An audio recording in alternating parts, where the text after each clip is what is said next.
గజ్వేల్ రైతులకు కూడా ఇంకా నల్లగొండలకు జర నోరు ఎక్కువ ఉంటుంది, చైతన్యం ఎక్కువ ఉంటుంది, సాహసం ఎక్కువ ఉంటుంది. అందుకని మీతో ఉంటే వాళ్ళకు కూడా ఇంత బలం వస్తుందని చెప్పి వచ్చినట్టున్నది.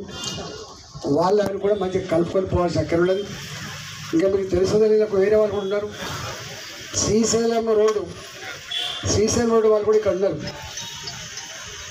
ఈ మధ్య అక్రమంగా దుర్మార్గంగా 13,000 ఎకరాలు ఫార్మాసిటీ కోసం సేకరిస్తే ఇప్పుడు ఫార్మాసిటీ అక్కర్లేదన్నప్పుడు వాళ్ళ రైతుల భూములు వాళ్ళకి ఇవ్వాలి.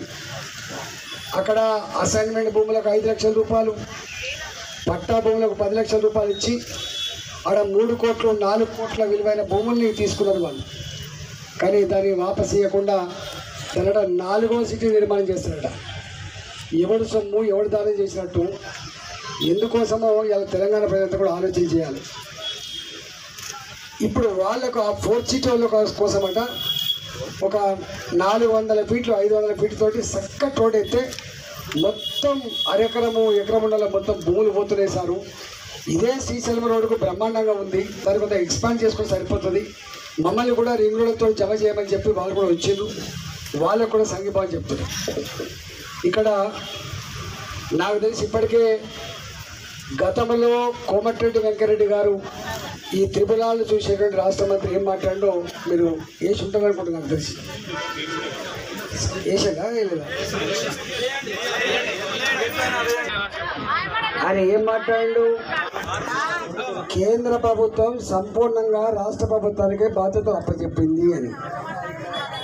మరి ఈ జిల్లా మంత్రి మనం ఏం చేయాల్సి అక్కర్లేదు. కోమటిరెడ్డి వెంకరెడ్డి గారికి నీవు ఎన్నికల ముందు ఏం మాట్లాడినావో గా మాట మళ్ళొకసారి విని దాన్ని అమలు చేసే ప్రయత్నం చెయ్యి. లేకపోతే రైతులు ఏం చెప్పానో ఏం చేయనోగా పని చేస్తారు, సిద్ధంగా ఉండమని కొంచెం కోరుతుంది. రెండవ మాట ఏంటంటే, ఒకవేళ కోమటిరెడ్డి వెంకరెడ్డి గారు కనుక కేంద్రానికైనా సంబంధం ఉందంటే నేను వస్తా, కేంద్రం దగ్గర మాట్లాడే బాధ్యత నాది. ఇక్కడ ఎందుకు వస్తుంది ఈ పంచాయతీ? ఇంతకుముందు లక్ష్మణరెడ్డి గారు మాట్లాడి చెప్పింది, సాగర్ గారు చెప్పిండు. ఎంత బాధ అవుతుందంటే, ఎవర్రను అసలు ప్రభుత్వం అంటే నీ అయ్య సొత్తు కాదు బిడ్డ, నీ అయ్య సొత్తు కాదు. రాష్ట్ర ప్రభుత్వమా కేంద్ర ప్రభుత్వమా కాదు ఇక్కడ మాట్లాడుతుంది. ఎవరు కూడా రోడ్లకు భూమి ఇవ్వడానికి వెనుకకు పోరు, ప్రాజెక్టులకు భూములు ఇవ్వడానికి కూడా వెనుకకు పోరు. కానీ బరాబర్ రేటు తిక్కరు.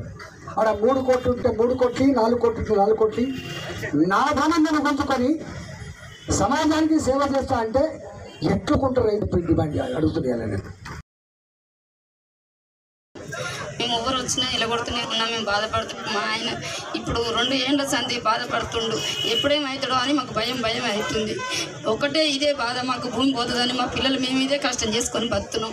మాకున్న భూమి పోతే మేము ఏం చేసుకొని బతాం? మేము కష్టం చేసేదే వ్యవసాయం, మేము వ్యవసాయం చేసుకొని బతున్నాం. మేము భూమి పోయినాక మేము ఏం చేసుకొని బతాం? మా పిల్లలకు జాబులు లేవు, ఏ లేవు, అన్నీ అందరం వ్యవసాయం చేసుకొని బతాం.